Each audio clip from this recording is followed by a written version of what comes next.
Hi everyone, we're live. So Hi! Awesome. So I'll introduce myself first. I'll introduce my two awesome guests here and speak a bit about what today's live stream is going to be about. If you have any questions, to look at the link down below. There's a link to the community, the creator community, and if you go on that post and reply to we'll be looking at those questions first. Otherwise, you can just type in the chat as well and we'll come to your questions next. So, my name is Selvi. I work at YouTube here as a community manager. So I work with smaller creators or creators that are just getting off channels to try and improve their channels. With me, I have Edee and Roland, so Roly. And you can look down below to have a look at their channels, see what they make videos about. So before we go on to the topic of today's live stream, which is get female viewers interested in your content and some top strategies, let's find out a bit more about our guests. So, no, okay. You're So let's go to Roland. Roland, can you tell us what your channel's about, when you started off? Okay, so my name is Roland, or I go by Roly on the internet. Soon to be my legal name, yay! So I YouTube 2008, did like lifestyle kind of things to start with. Wasn't really that interesting. Took a long time for my channel to really do anything. I started focusing more on LGBT and piercing related things back in a few years ago, and it made my channel grow quite. I've been doing it now for a long time, a very long time, but I still love it. That's the good thing. I still love it. That's awesome. But yeah, and it's great to get a perspective of there's an older starters and how the process has been for growing your channel and your audience, etc. So that's awesome. And Edee, how about you? Okay, so I'm Edee Beau. I do basically hair, makeup, and fashion and lifestyle. So I am a plus size, as you can tell. Yeah, I'm a plus size, body loving, be body positive, love yourself, activist, and I'm here to showcase, let women, whatever you look like, you can slay. Yes! Amazing. So that's what title's about, yeah. So it's great to have two awesome and active content creators with us today. So if you do have any questions, both about their channels and about creating content for female viewers, just like I said, first via the creator community, so there's a post there. If you just reply to that post, we'll check your questions out first, and also by the chat how much of the questions that we can get to. So before we get started on the Q&A part of this live stream, I have a quick presentation to go that's explaining why female viewers are important to the platform and why you guys should create content with bearing female viewers. So I'll quickly swap to our presentation. Just a moment. Here we go.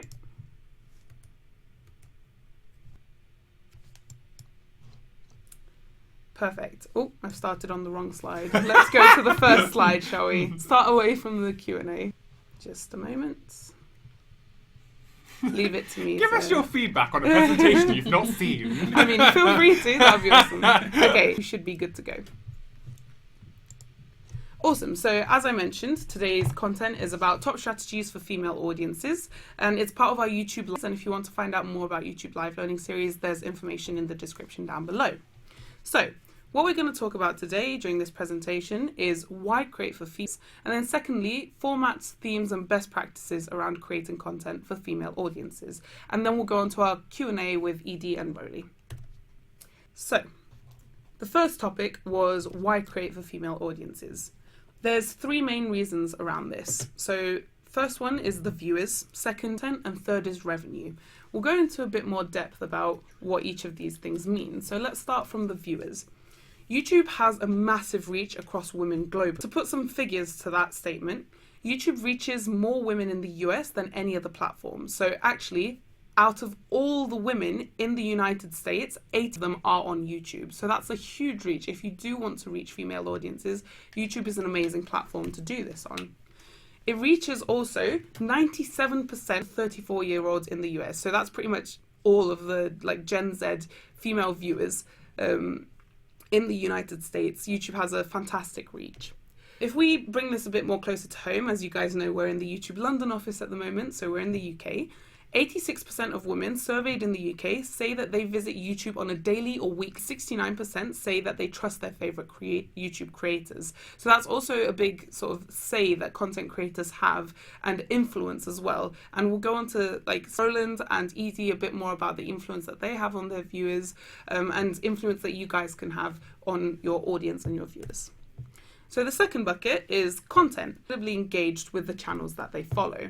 So if we have a look at this graph over here, this is a graph from 2013 to now, and it shows the views led people, so the younger generation basically, on beauty and grooming content. And as you can see, the graph has exploded massively, and there's been a 940% increase 3 years on Gen Z beauty views. So we do know that YouTube, even though a lot of viewers are male, viewers are starting to massively grow on the platform, and we're seeing a lot more of a balanced viewership throughout the platform. If we look at some categories that are preferred by females, there's family, parenting, vlogging, beauty, fashion, DIY, but these are only some of the content that is preferred on the platform. Obviously, there's way more as well, and we'll go on to discussing. So, third of all, the last bucket of why create content on around female viewership and why try to embrace your female viewership is the actual revenue associated with viewership. So reaching female audiences is really valued by advertisers. To put numbers again to this fact, globally, advertisers spend $579 billion in 2016, and the majority of that spend is targeted towards women. Females across the world drive 70 to 80% purchasing in the world. So as you can imagine, advertisers do sort of gear a lot of their advertisements towards female viewers. So creating content around female viewership is more likely to mean that your deals or more advertisements running across your content. So to have a quick recap of everything that we've just mentioned, viewers, YouTube has a massive reach globally, and a lot of women view on a weekly basis. Content, female viewers are incredibly engaged with the channels that they follow, and growth and demand across these channels and female preferred categories in general is very high. Thirdly and lastly, revenue. Reaching females is really valuable for advertisers, and female viewers actually generate more revenue in key markets than male or mixed viewers across the globe. So, if we have a look at some formats and best practices around female content, as you all know, lifestyle, beauty and fashion are very heavily female preferred content. There's travel, vlogs, celebrity interviews, real women experiences and day-to-day female routines. Beauty includes challenges, trends, pop culture events and figures as well. And fashion hacks, hauls, styling sessions, but obviously isn't limited to any of these things. So these are the more typical female preferred content.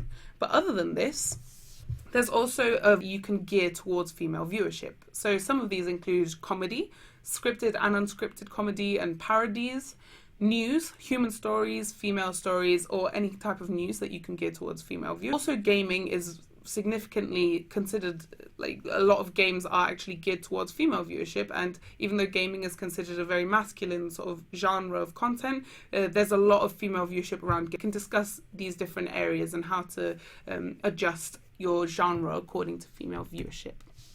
So, nice and sweet, quick presentation, and now we can go on to our Q&A and Roland when they're ready. Sorry, I was born ready. It's all good. So I'll just pick up my laptop over here, come back so you guys can all see us three. Welcome. Hello everyone. So we'll get started. So you guys told us a bit about your channels already. Could you tell us a bit about your audiences? So what are they, male dominant, female dominant, and how closely how well do you know them? Okay, well, for my audience, they're actually 89% female. And one thing I'm really proud of is, obviously, I have a very voluptuous look, and men tend to want to look about it. So I don't like the fact that I'm happy that women can appreciate my look and love me for it. I've grown up guys always talking about it, women always hating on me, kind of thing. So I'm happy that my viewers are women they hear about, because I've not grown up being loved by women. So having my YouTubers literally like comment and tell me, oh, I love what you do, you give me confidence, it gives me confidence for myself to kind of go on. Sure. So literally most of my viewers are actually women. And do you know, like, statistically what percentage of your channel is mainly female and male, or have you got any rough estimates? In what sense? So when your videos are watched, is it predominantly female viewers? Yeah, 89%. 89% females, yeah. And they're literally around my age, which is like late 20s. Fantastic. And they got money to spend. So yeah, Okay, so, awesome, so that's awesome. why I think also because on my ads, for instance, I do get I feel like as a woman, we want anything you put out there, be it makeup, be it fashion, they want to spend. And then I find that when I put an outfit on like a fashion haul, and they always kind of get mad at me and go, Edee, sold out. I'm like, I can't do anything about it. I'm sorry, but they want to get it. So people actually want to engage with you and kind of interact with you. So yeah, my females are really strong. That's fantastic. So we'll come back onto the revenue side of things because that's a really great point that you mentioned. But Roland, so what's your channel audience like? So, sort of late last year, early this year, when I started producing more piercing and modification kind of style videos, and it shifted from predominantly young men to when females, feminine presenting people, and obviously being part of the LGBT community, anyone who presents female, whatever. So that just boomed because of piercing. So a lot of my audience is alternative, people who don't know a bound role when it comes to presenting themselves. So I agree with what you said about revenue and stuff. Obviously, we're going to go back into that anyway. I feel like all of more, and obviously I'm not using, and also I feel like when it comes to, so I'm kind of going off topic, when it comes to that audience, they're a lot more interactive. I find whenever I go to a gathering or a YouTube thing, the majority of me would be female side of everything, which I think is important to keep a note. Anyway, yeah, that was a different question. I start again. That's awesome. No, that's absolutely fine. We can go on to other topics if you do want to talk about that. But those are two great points that you're interacting with a female audience is different than sort of a mixed audience, and the dedication, I guess, behind the audience is key. And then also the advertising side of things and how women are generally bigger spenders than male audiences. Deals around in a that, relationship, right? I find I was telling my partner, literally, or my ex now, what's that? It's all good. It's all good. I'm single, guys. You want me? I was telling him that, let's say we earn, £500 each, right? At the end, it's more than I would. Because my hair, my nails, my outfit cost a lot more. So women buy more. Guys just get the haircut, and that's pretty much it. So I feel like as women, as women, he spends a lot. Look at his makeup. And this don't cheap. Actually, we've heard typically fashion and beauty sort of channels do have a lot of spending power behind them. So in terms of your channel, Roland, do you see what kind of advertisement deals do you get, or where do you see that your audience is more sort of typically? In mine, I always get things like hair dye. Obviously not for me. Hair dye, piercing stuff. I get contact lenses. Anything that's kind of slightly more diverse look. I get that. Who wants to look like you? Wow. This is just, I can't even remember where this is from. This is just a cheap thing. I can't wear anything else. I'm going to ask you where it's from, so I have to know where everything I wear is from. If not, I did get mad at me. So I'm surprised you don't know where this is from, because it's fabulous. See, people, the thing is, they probably it was just my face and shot, and they're like, "Where did you get your lenses from? Where did you get your chest and everything? Hi. Look at that! Wow. I'm trying to get there. I'm getting there. The video should be literally from here upwards. Literally, literally. But yeah. Awesome chat. So we'll sort of divert to that and then come back to sort of female views. So we have a couple of questions, similar questions actually. So first of all from All Rounder, and then secondly from Easy Mobitech, and both of them are saying out of focus. Sorry about the focus, guys. So yeah, the questions from these guys are around how to grow your channel. So a few of the creators on this stream are sort of newer or have smaller channels. So could you tell us a bit about your journey and how long it took for you to grow your channels and what really worked well for you? Okay, well for me, I kind of claim to be a little bit of a newbie because I started again this year. So I've been there for about 4 years, but I was off for 2 years. Sorry, guys. For my videos now, I think why my channel grows well now is because I do content I love. Literally, if you love filming something, they can see it, and it's not a chore for you to do it. So I think to grow your channel, it's very tempting to copy what someone else, but then if you can't keep up that pace, you lose your viewers.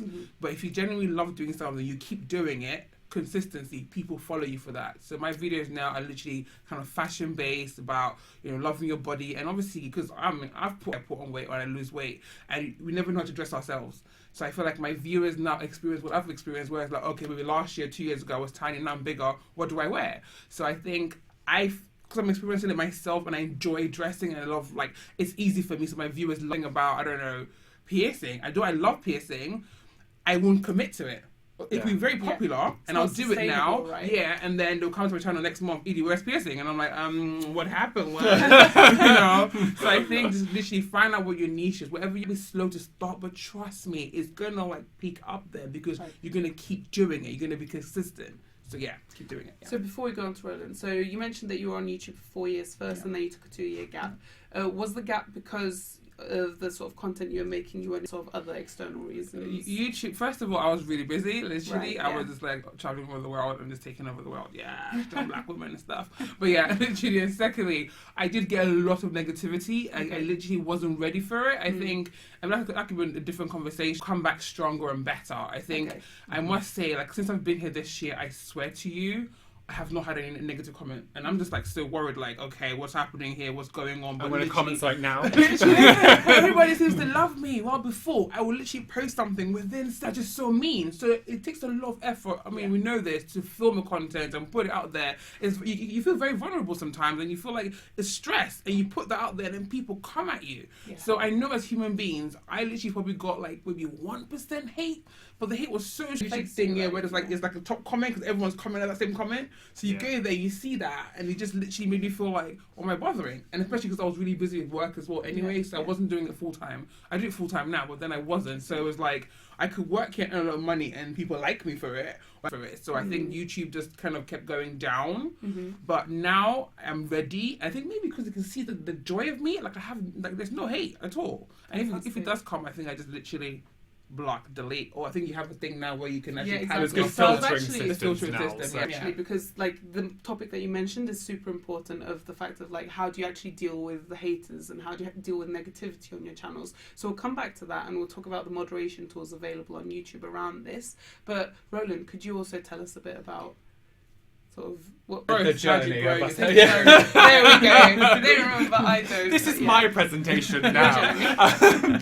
So mine's kind of similar to yours, but I never stopped in between. But I had been on YouTube for such a long time that I was kind of just doing this. I didn't evolve with the platform. I kept on doing the same, like, sort of just weird videos where I'd take you out, but like I was still on a really bad camera. I didn't upgrade to a HD camera. I was like, no, I like this. This is what I do. And I didn't find myself growing at all. And I didn't really get involved with the community. I think it's important to make friends and to meet people and to mingle and actually get a good connection with people because you get so much more from that.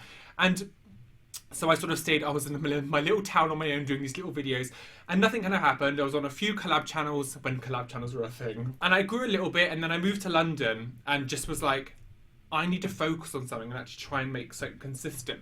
And now I do stuff that I love doing and I like doing what I want to do, and I'm not trying to be like as everyone else. I'm not trying to just do what's popular at the time. Like, I do stuff because I want to do. Audiences realise this, and now I'm like gaining a lot of like subscribers each day and stuff because I feel like my channel's a lot more authentic to who I am. I'm not like being crazy. I'm not like hyping myself up all the time like I used to. I look back at my old videos, I'm like, Roland, you need to calm down. What's wrong with you? And they're like that. Like, this is why people don't subscribe to you, because you are annoying. Yeah. I'm sure you were. No, I was. No, I'm going to be over else. But yes, I own it. I was. Okay. Yeah, exactly. So I think that because I'm now focused on what I want to do, and my channel's not like just on a few different like topics, and then people know what they're subscribing for now. They're not just going to get a random thing that's like, well, what the hell is this? Like, so you've both like adjusted your content to something a bit more linear and something that resonates with more people. Like when you grow, and I mean, think about getting old, earn experience, like literally. So the more you do something, the better you get at it. Like I said, our first videos were like really bad, but the more you do something, you have to be open to change and tweak yourself. Don't be too rigid. Like when I say be authentic, like you said, that's good, but doesn't mean you have to stick to the same thing. You're willing to kind of compromise, try new things, and then you see it. You can gauge it and see if it's doing well. The thing is, things that worked on YouTube like 5-6 years ago don't work now anyway. So if you're gonna stick doing that stuff, your channel's just gonna die. Yeah. Like, so you need to grow. Go with the times, literally. Yeah. Awesome. So be flexible. and make sure you adjust according to like where your channel's going, basically. Yeah. Awesome. And you also mentioned about sort of knowing people, and I'm gonna sort of link that into collaborations, but we'll get back to that. Okay. So remind me, since you're the you remember everything. But so before we go on about sort of negativity around channel and getting hate and how you guys deal with that, so you already mentioned a bit about sort of how it affected you, and now how like your channel's really sort of moved away from that, and you're really fostering a positive community, right? Do you get any negativity, Roland, around your channel? Negativity comes from gender neutral, things about gender, because people just get so irate because they don't understand, and instead of just going, can you explain it, they're just like, you're lying and all this kind of stuff, and like, kill yourself. And I'm like, I think you've got an issue, love. So for me, I do this, and it's kind of bad, but like, I mean, it's great that I feel like this, but I never thought I'd get used to people saying it to me. Where it's at the stage now where people tell me this stuff, I'm like, thank you. Like, I mean, you're adding to my viewership. You're adding to my like comment section. Like, it helps me in the algorithm. Yeah, you commenting. Yeah, in terms of in some sense. I think when I first started getting hate, it was like because I wasn't used to it, and that's the kind of thing. And you just have to get a thick skin. I think if you are going to do YouTube, you have to be realize that anonymous people can be horrible, and you just have to grow a thick skin. You can either use the filtering stuff that YouTube does have. You can put in like die or ugly or something. Like, you can put them, and YouTube will filter them out for you. Yeah. Me personally, I don't. I let anyone comment there, and well, we said this last time when I've had her. We said that like I can when anyone leaves like a negative comment now, my subscribers just go in on them. Like I don't even realise I have to do anything anymore. Fossey supports that, and you've done the same, Edee, have you? Oh, I don't get hate anymore. Like I said, I don't. Like I said, I don't know what's happened. But the thing about thick skin, like I was that girl that I was such a tough little woman that nothing ever got to me. I mean, that's where the blind side happened, and I think it wasn't only YouTube. I was on different platforms as well. And I mean, I'm Nigerian, popular. People knew me, so I was on really popular blogs. So it felt like if you just Google my name, a lot of things just came up, and it was just like, what the hell, you know? And when you work so hard to kind of get your brand strong, what affected me was the fact that people out there thought it was right to kind of pull me down. Like, I don't mind if it's when because you know you're not. You know, but it's when like I feel like, because obviously I'm a businesswoman as well. I have a brand. I do hair and makeup. I work with a lot of celebrities, so I don't want like my high profile clients googling me and then seeing, you know. So for me, it just felt like this was happening because I was accessible. I thought, you know what, let me just cut it a little bit. But now, because I'm now literally a full-time influencer, and once again, because people kept asking me for it, and thank you, you know, and I'm thinking, okay, if people want to ask for my advice and my opinion, why don't I do it now? Like I said, the growth, I'm growing into myself, and now I'm like, I have an opinion, I could talk. People kind of jump on it. I just say one thing, I'm like, oh, do you know what, I think black hair is everything. Oh, but I've got blonde hair though. You're not blonde hair. Oh, okay. I'm sorry. I said, okay. So it had to be always politically correct, and it was too much effort because I talk a lot. I haven't got energy to kind of filter myself. So that's why YouTube for me was scary then. But now, I do not care. Like, literally, I'm going to do me. If you want to get offended, that's your problem. Yeah. I don't care at all. So yeah, I don't know the thick skin part. It's just like, I just realized that you can't please everybody. Yeah. So just do whatever you want to do. And I think that's what people see now, the fact that I'm just so unapologetically me. To be honest, most of the people are just kids, like little kids who don't know what the hell they're doing, like 12, 13-year-old, like I'm not going to be offended by that. Like, I'm not going to be offended by someone who is a child. Like, So have you guys actually used any of the moderation tools? I think you mentioned that you don't. I don't, just because I'm like, well, fair enough. I mean, so just to let you guys all know as well, if you are dealing with hate on your channel or negative comments, YouTube provides many tools to filter these out, whether it's blacklisting words or like banning specific users, or even if it's just filtering comments so that you can approve them first before you sort of do that. But another thing to positive community is that you can sort of like people's comments and sort of respond, right? And pinning them to the top. I love that. Exactly. So which of those features are your favourite, and which ones do you use most? Both. Yeah, literally, for me, I like the fact, because obviously I do get a few comments, and it's like hard to reply to everybody, and I hate it when I look like I'm saying thanks. I'm not trying at all. But the fact that I can like a comment just shows that I see you. You know, I appreciate what you're doing for me, and I like that. So yeah, I love that feature. It's amazing. Definitely. Amazing. That's for me. Do you use them? I use everything, and I love being able to pin comments at the top. Like if someone says something hilarious or something, I'm like, I want to just Showcase that comment or something. Because some comments that say like, this video was great, you're amazing, blah, blah, blah, and that's great, and I love that. But like when someone makes a joke or makes like a funny comment, it's like I love being able to pin it to top and being like, that person kind of gets that sort of limelight. So it's a thing, like people try and like get really good comments. Yeah. And that actually really fosters like the positivity. Like if you don't hide the bottom at the end of the day, but when you show recognition to people that are actually adding positive stuff to your channel, then people start recognizing that, you know, this is the sort of comment that maybe we need to leave. Exactly. Awesome. Also, can I say one thing? Yes, of course. Like for people inside communities, it makes, if they come and see a lot of thumbs up comments that are positive space for them to comment, say if they're struggling with something or, you know, they're upset about something, it makes like a safe environment for them to feel like they can comment and they won't get anything back and negative towards them. So true. And I'm excuse me. Bless you. I'm trying to hold it. Yeah, okay. And do you see that on your channel as well? What's that? Like when people sort of tend to comment more and feel more open. I think my channel now literally is all about body positivity. So I think everybody's always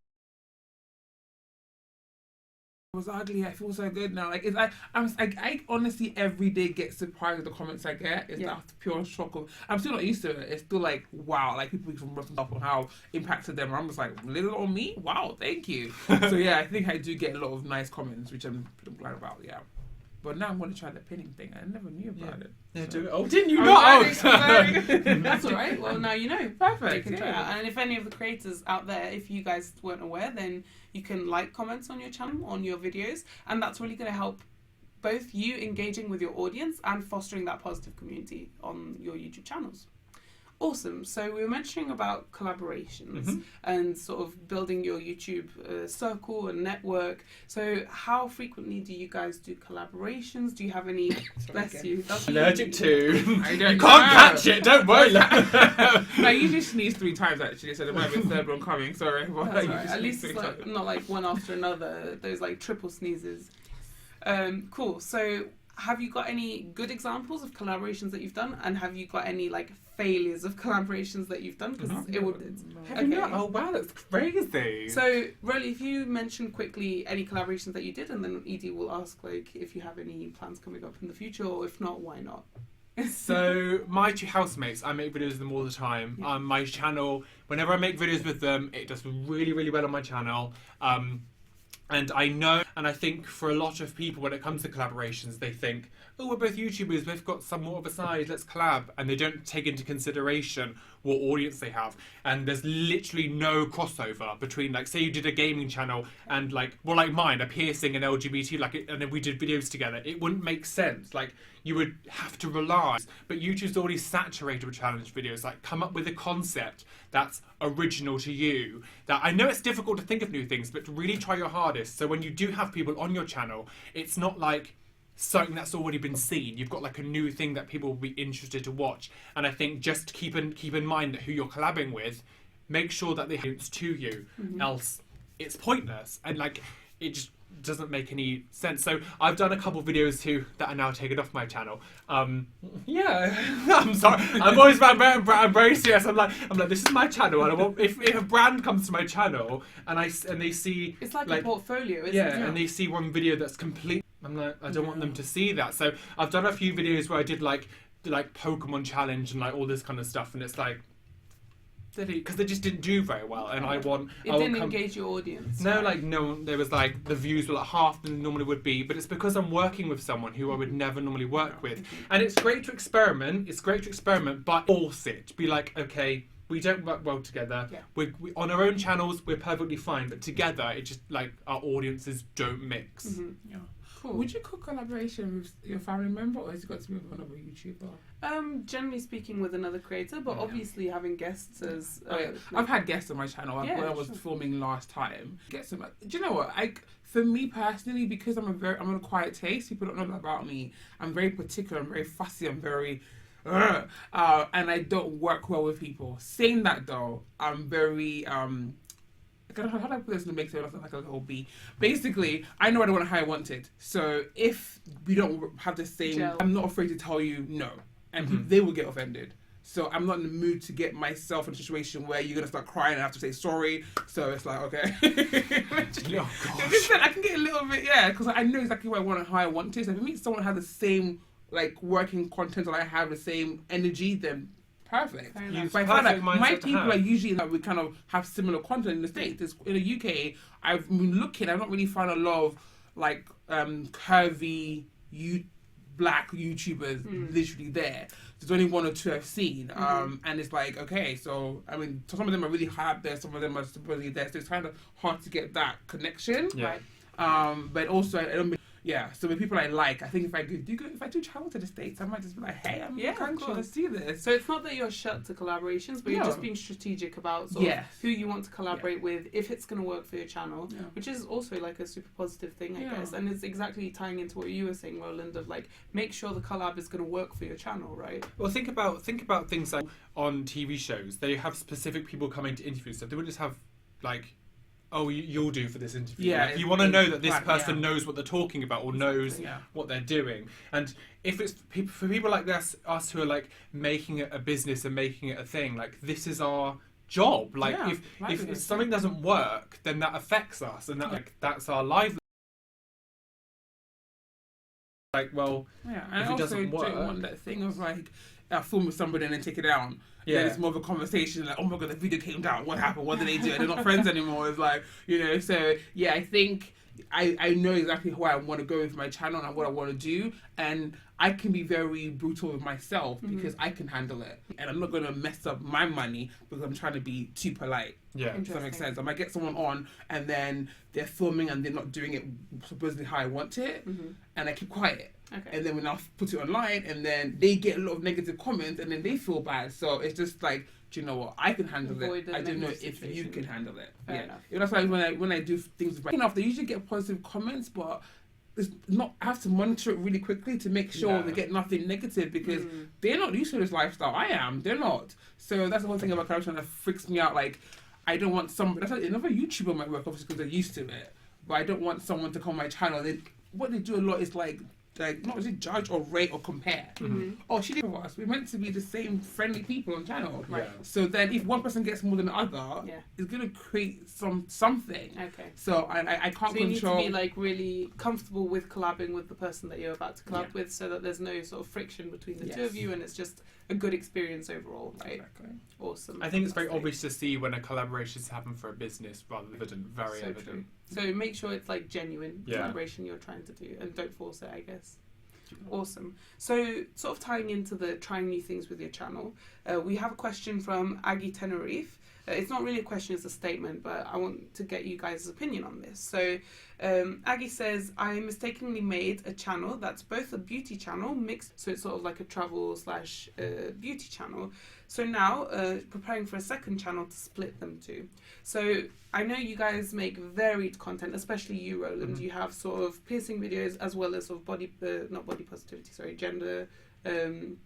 LGBT stuff. LGBT stuff. Thank you. And Edee, I was going to ask as well, do you like sort of different types of content on your channel, and how do you split those up, and how do you make sure that it doesn't sort of drive away your audience, or you can still keep the engagement going with those videos? I'm kind of going through that at the moment because I do I'm a hair and makeup artist by trade, but on my YouTube, my hair and makeup videos no one cares about them. Like seriously, I'm like, what the hell? And they come on my fashion. So when I first started, I was doing like the fashion was doing better, and honestly, doing fashion videos is so easy. Like literally, I can do it in my high school. I'm just there dancing and twerking, so it's easy, So I'm like, you like it? I like it. Let's do this. So whenever I put like a makeup video, I feel like it just gets the lower view sometimes. But I'm not thinking to separate them because I do beauty. My brand literally is very much. I'm a curvy girl's guide to looking for outfit, underwear, anything to do with literally body. I do it. So as long as you link it, so the girl about obviously on the island, that's her lifestyle. She has a lifestyle channel. So I don't see why one will need to split it. I think if you kind of schedule it where maybe say Wednesdays is, so your viewers know that Wednesday is all about the island, and then Friday is all about hair. Have a little schedule, and then you get used to it. But I think your life, you're a YouTuber, so that's easy. I think if it was like cooking and makeup, it might be quite different. But I think people... They're very similar, Yeah, so you could do like an outfit of the day as you're going out for one of your travels, or like... try to... You don't have to set... Like, I'm trying to get another second channel, but I'm so scared because I just can't... I'm just like, oh my God. But I want to go into... Because my hair company, I sell hair. And a lot of people keep asking me how to. So some things for me might seem basic. Like, I put on my channel, people get mad at me like, Edie, we already know this. But I still have customers that don't know this. So I'm like, do I take the risk of putting that video on there and then pissing off my clients? Or have a separate business channel. Videos I have to create. Yeah. Get a little bit lazy. But that's a fantastic point that you mentioned of like having your content calendar and like determining which days you're posting what and very clearly communicating that to your audience. So if you're doing like lifestyle videos on Wednesday and beauty videos on Friday, then they know when to come to your channel. And you can use like many different things such as playlists and channel segment to make it easily accessible by your audience no matter what they want to watch, I guess. Oh, I would say one thing as well though. I do know for a fact that if I only have fashion videos, it will get boring.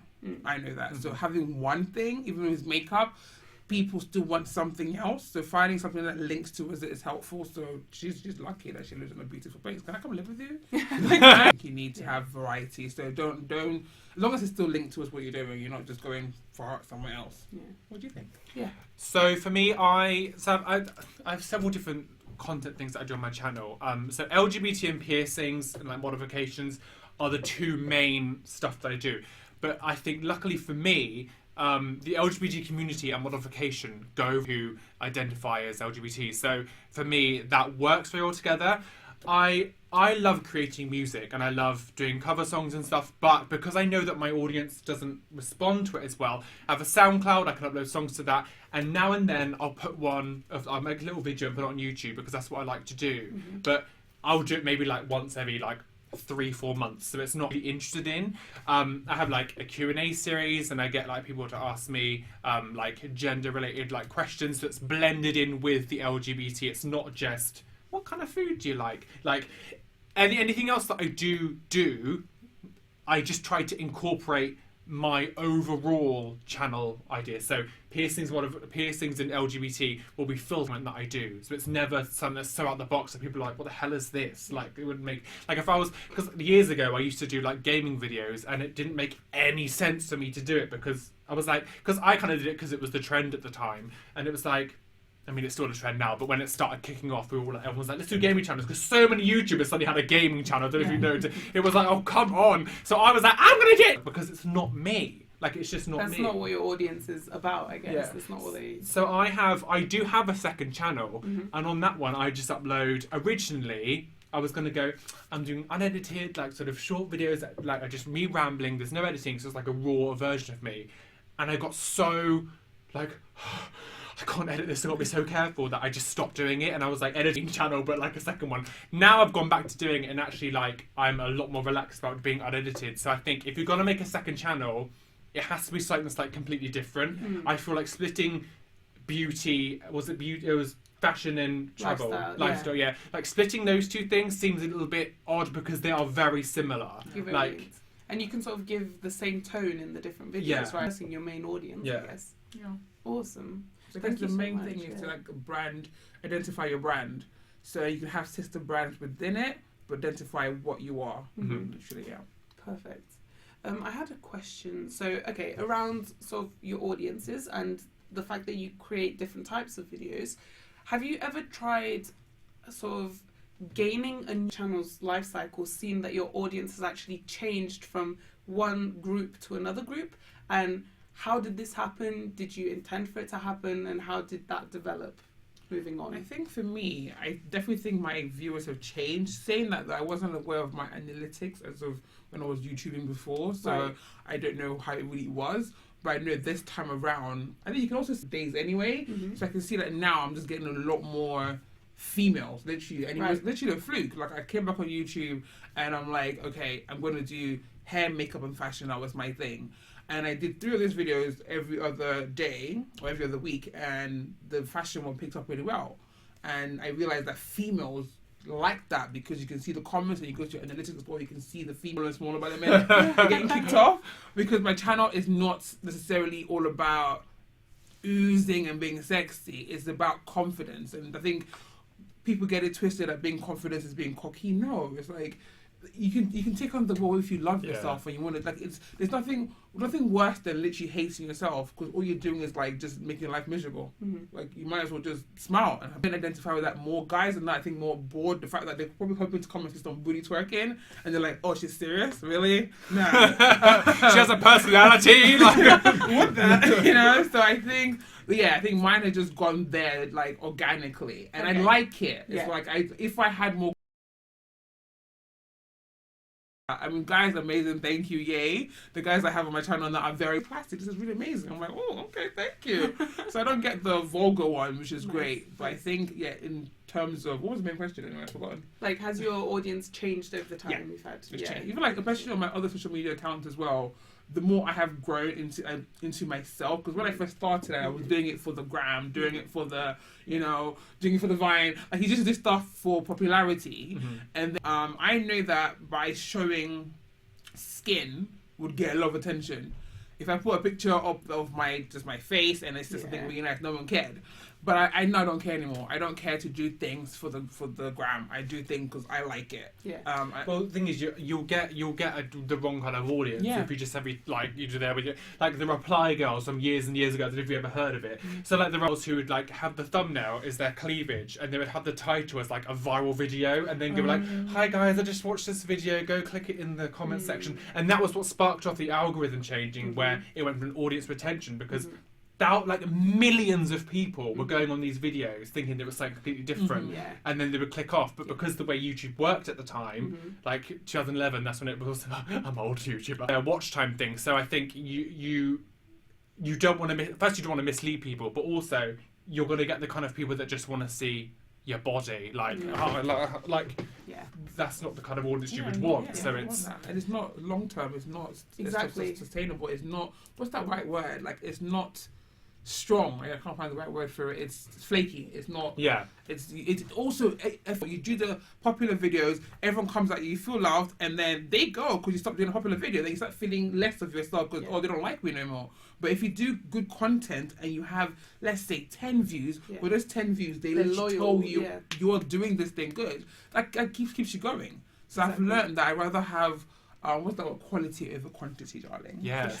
For sure. And that's a great point that you mentioned, like the YouTube changes to support content creators and support good content on the platform. And what you said about, do clickbait, do this and that and the other, it might get you that snapshot, like subscribers, but they're not going to be your loyal fan base. They're not going to be your viewers in the long term. And it's just going to have a detrimental effect on your channel in the long term, right? So like, stick to the true stuff, I guess. But I'm still not saying you shouldn't do anything necessarily viral. You should. I do fashion, for instance. I don't know what's viral right now. I have no idea. I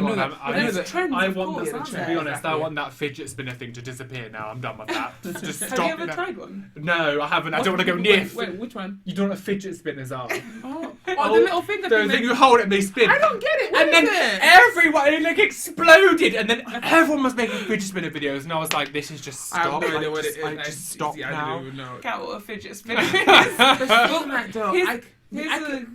can make it work, because like if I'll link it towards hair makeup. Let's say I might get it and like put it on my jeans or something. I don't know. Figure out a way to make it work. Yeah, of course. Like embrace the trend. Yeah, as long as you're not using. My friend does nail tutorials. She's called Natasha, and she did the fidget spinner on like her fingernails. Went viral on Facebook. That's so She was like on like a unique idea, right? Embracing the trend. It's linking to what she does exactly. So basically, always look at the trends. Always, because that's what you get the views. But make it about you. Still bring it towards you. Don't do something for just holding a spinner when you literally have nothing to do with it.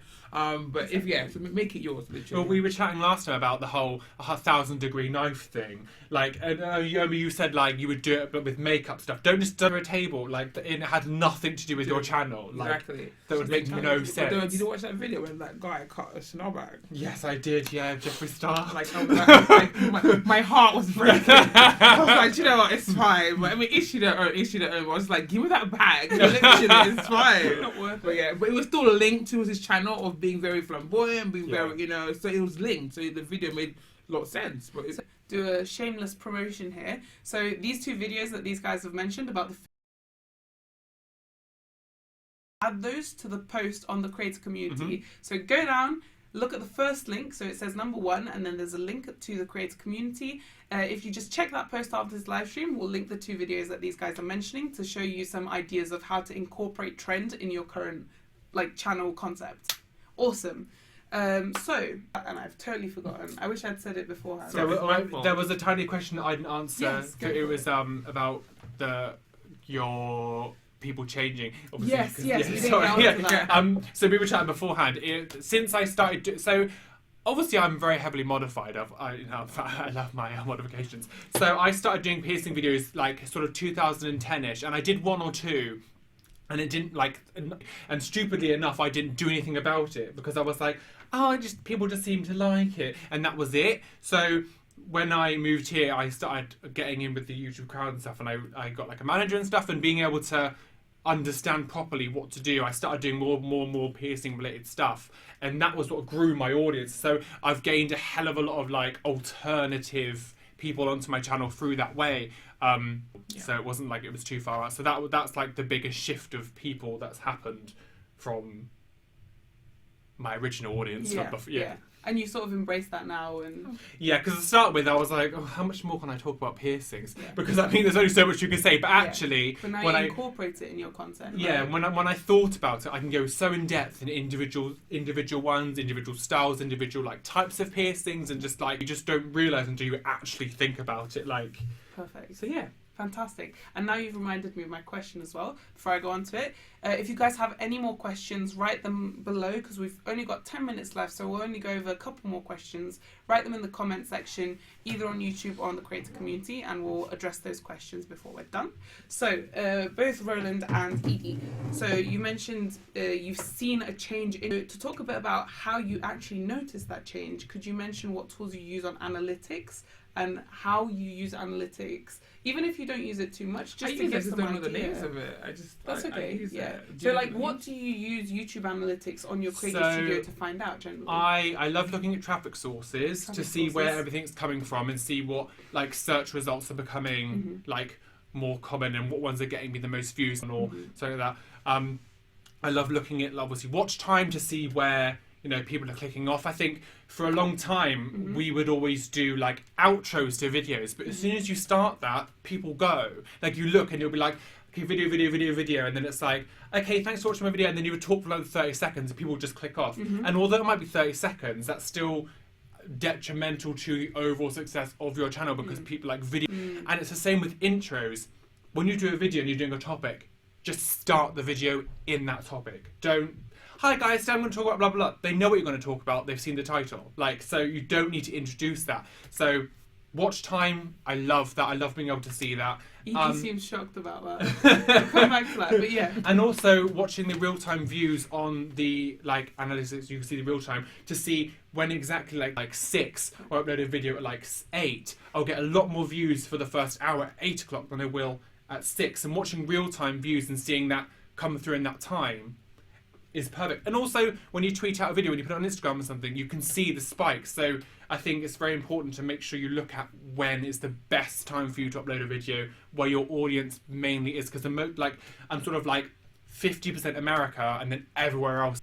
I always make sure that I do it like 8 p.m. so it's not too late for people like here and like more like east side of the world. But it's still early enough that it's not like America would still be able to look at it by the time they get finish work. It's not all the way down the sub feed, so you've got to just sorry, that was really technical. No, that's amazing. I've learned so much. I'm like, wow, that's actually perfect, because like a lot of content creators, man, you see them, what do you do with that data? So you've really added some context to the whole thing. So Edee, what do you do? For my one, not as in-depth as yours. I usually look at, I'm trying to get the right words for it. Okay, I'll just explain in my own ways. Go for it. I look more of how, like watch time, how people watch it, the behaviour, if they like the video, and there's a thing I did that add the end screen. I did that recently, and I see like literally people click on it. It's a good way for you to promote your own video you want to promote. So if I put a video about a try-on haul, I'll link it to another try-on haul, then link it to something else I want them to see.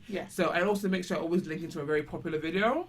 And I found that they really click on that a lot. They click on it a lot. So that's one good thing for me. So that's how you keep people on your channel and actually like keep them watching your content is linking them to the next relevant video. And the cards as well, which obviously Sarah taught me about. I find it funny. I don't know if I can say this, but people like Oh God! Where's this going? people like to be told what to do. Yes, Literally, no, that like is so true. 'cause So we call it a call to action at YouTube. Yeah. A call to action is basically when in the video, like literally you on the, like we are doing right now, me saying go onto the creator community is a call to action. And if I don't say this, even if I put it in a description or put it somewhere, no one's gonna do it unless you verbally Subscribe, Yeah. people are more likely to do it. do it. I don't know. Okay, so just random. I had someone come for me yesterday. They were like, I don't know why you keep saying subscribe at the start of your like videos. I'm like, because people subscribe when I say it. Like, Yeah. you're telling me how to do it, and I however know what obnoxious works. it may seem, it actually works. Yeah. So however originally you can do it, that's fantastic, of course, because it's drilled into people's heads at this point, saying like, oh, subscribe, click the bell, do this, do that. But if you can engages your audience, and secondly, people actually do it. Yeah. So what were you saying about the cards? Yeah, exactly. So it's very much of like, if I tell someone, oh, could you do this, like to subscribe, like to the cards. If I say, oh, I'm selling this hair, so it's amazing, you can get it up here, I link the cards to it, and they click on it, I find. I'm like, okay. Because my other videos, I'll be like, oh, my hair is amazing, if you want it, down below. Like, nobody kind of cares. They do sometimes. Yeah. But I find that by just saying, oh, up here, like, and I always get it on, because it's reversed. So I'm like, so usually I just do up here. Because either one will work for me. Yeah. I keep trying, I keep getting it wrong. But literally, they always, like, they find out they tend to click more. So I think for me, seeing the engagement of, like, people listen to what I have to say. And obviously, I'm not pushy about it. But then also, I have no shame in saying that I'm a salesperson. I do hair and makeup. Once again, I talk about the revenue in the sense that when I first started, I was like, oh, I don't want to look like I'm trying to push things. And from my DMs or whatever, everyone's asking me, where's that thing from? Yeah. So I'm like, do you know what? Instead of answering everybody's question individually, I'm going to put everything you need to know in that video, in that comment. Yeah. But I find that people just want to engage with you more, basically, once you tell them stuff. So I'll say, oh, so my earrings are... Like, people get mad, like, Edie, you tell me where your earrings are from. I was like, oh, okay, I'm so sorry. Next time, so all my videos now, I say where anything I'm showing on camera has to be stated where you more, like that kind of way. So yeah, communication Especially works. with your like channel type, I guess. Yeah. Something that I didn't say about stuff, just to tie in with what we were going on about, the demographic, to see what age and like gender and whatever people are like. You should obviously do content for your entire community, but I think if you see what your largest community is on your channel, try to aim, like if you've got younger viewers, try to make your content more like young, massive, like older audience, and you know, change your way of presenting things to fit what like an older person is more likely to like want to watch. Exactly, say exactly what you're saying. Exactly, like the age thing, demographic. When it comes to obviously even sponsorship as well, I find that I've learned recently. My viewers are obviously mostly women, 89% women, and the age group is I think is 25 to 35. And literally apparently it's the money spenders, because technically they're that in money. Exactly. So when I'm trying to get obviously the sponsorship deals, I tell them you actually need my viewers, because whatever you want me to showcase to you guys, they're gonna buy it. Yeah. So for me, and also it gives me that confidence as well to talk freely, because I know that they're grown women. Yeah. You know, and so it's data that you can actually provide to the advertiser and Yeah. say, look, here's actual data, and here's Exactly. why you should That's right. sponsor. Yeah. So Exactly. that data definitely did help me, because obviously when I was like, even like my fashion videos, for instance, I find that people, can I say 30? Can I say when you're being a bit more skanky? I feel like the skanky outfits literally. And I've also found by doing my analytics and finding that my like the age groups are in their freaking late 20s and 30s, they don't care to look half naked. Yeah. You know, I was thinking I was a bit too boring because I'm being too conservative, but whatever I showcase, my viewers like that and they want to wear it. 18, why are you wearing a suit? Like they don't want to wear a suit. You want to wear the little crop tops that Kylie's wearing or whatever. So once again, I think so. Just plug Kylie in. I don't know her. Sorry, she ain't my friend like that, but I plugged her in. But yeah, so I think just once again, figure out your analytics has helped me so much, because I now know what I'm showcasing. Even when I'm filming now, I actually film intentionally because I know what they want to see. Before, when I was filming like my fashion videos, I realized that because they want to buy the outfit. When I bought the outfit on the model, she literally posed a little bit. I didn't know what the back looked like, so I'm going to show you the back. See what and I'm now showing, because my people are telling me, "Oh, Edie, I love the way it fits on you. I didn't think it fit that way on me." Oh my, like it just. engaging with clients more. It just helps, literally. Well, it's like you wouldn't like say you're an unboxing channel. It'd be like if your audience is like kids, you wouldn't then unbox like an adult. Think about who your audience is, and you know. Yeah, and and it embracing gives you the better data. content. Exactly. You give them exactly what they want, and they view it more. Yeah. Mm-hmm. Yeah. So I know that other things that's trendy, but I still probably can't do something that's too dramatic because my viewers might not get that. Right. But I do know my viewers are people like myself that I guess older but still think they're young spices. So I'm making sure I'm still keeping it youthful, but I'm not trying to be 18. I'm sorry. 18 was good for you. So like embrace the data, but also like keep it loyal to yourself, right? Yeah. Like you can do both. It's just finding that balance and making sure it works out for you. Last question. So you said you use the cards. How do you find out whether cards are performing well or not? I don't know what it's called. I just go to my thingy and I click on it. And So basically on analytics, you can actually see how well your cards are performing. the girls and taught me, so I did a little session with them and they taught me, and it was so helpful. Yeah, But for I sure. can't explain to other people. Sorry. That's fine. But I would after this live stream, check out the creator community. As we said, we'll put the fidget spinner videos on there. But also go onto your creator studio and go onto the analytics section and just discover, like find out what everything is. Everything has like a helpful little information icon right next to it, and just find out who's watching your videos, when they're watching your videos, where they're watching your videos, everything about your audience that you can, and see how you can use that data to improve your channel to the next step. Yeah.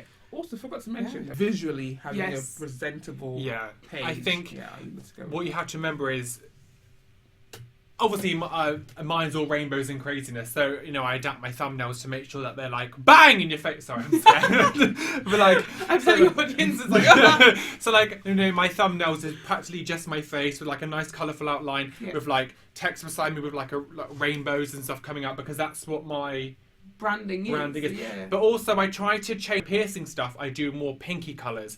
If I'm doing a Q&A, I do more reds. So people kind of get like an idea by seeing the colours that that's what he does. So that's what he does. If it's pink, it's a piercing video. If it's like red, oh, it's a Q&A or like a hate comment video or whatever like that. I adapt it to what my content is, but make sure that it's like bam, that stands out. Kind of uniform, so it's not the same, but has a cohesiveness to it. Yeah, exactly. But it looks clean. Like I'm very just scattered. It kind of freaks me. I feel like they're scattered as well. Everyone's different. Like, I like clean stuff. Yeah. So your page should try and just look as put together, as planned as possible, where it's visually pleasing. Where you go there thinking, oh, this is nice. What do they do? Yeah, literally, and obviously, even your thumbnails have a certain layout you do. So if it could be the colours, it could be, but have something that's kind of keeps going on cohesive. Like that's the right word. Yeah. And my channel right now, I'm still working it. Right now, mine is like white, and I feel like it's so. But I realized something when I was watching a video. You know the right suggestions on the Suggested channels. Mine stood out.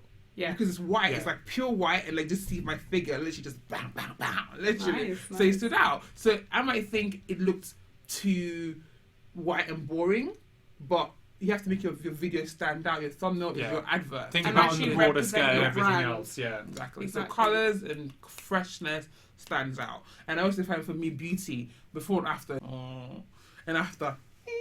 Literally, you have to look like you're really sad and really suffering. Literally, sad and suffering. Sorry, it's 6 p.m. and my alarm has gone up. Do you know, I have an alarm to post online. That's all right. So literally, it means having to post online. Yeah, so we're nearly at the end. So before we end, do you guys have any final like tips or tricks or final thing that you want to say to the viewers, the creators out there that have been listening to you for this live stream?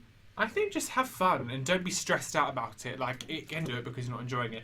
Just have fun. You will find a community, and just because you don't necessarily get success straight away, like, it took me a long time to get anywhere on YouTube, like, a long time. So, like, don't expect as soon as you come on YouTube that it's going to be like, I'm famous now. Like, it doesn't happen. Like, it doesn't happen. No. So just keep going, and you will find an audience that, like, you know, likes you for you. Amazing. That's exactly what you said. Exactly, I'm going to copy it. Yeah, literally. Copyright! So basically, just do you, boo-boo. Think that you want to grow immediately. You can't always. And also, don't compare yourself to somebody else. Don't say, oh, she started last weekend. Don't, because you're different things. So literally, stay positive. And if you have a bad day, it's fine. Start again tomorrow. Start again next week. Like, it's never the end of the world. Like, I used to be that girl that's like, oh my God, well, it wasn't great, so I'm not going to bother anymore. What does that do? Stop. Take Yeah. a break. Go away. Do something. Come back again. I went off YouTube for how long? I'm back. Have you been? It was like, I'm glad to have you back. Oh my Yeah. God. So literally just, there's never a failure. Just keep trying. Yeah. Just doing it. And Persistence is key. Yeah. literally. And the people that have been doing this for a very long time and they're still kind of comfortably okay, but I meet them, they're really happy because they're doing original, beautiful content. Yeah. Yeah. So when you stop trying to do it for the views and for the money and for the fame, if that comes, that's a bonus. Yeah. Literally. So, yeah.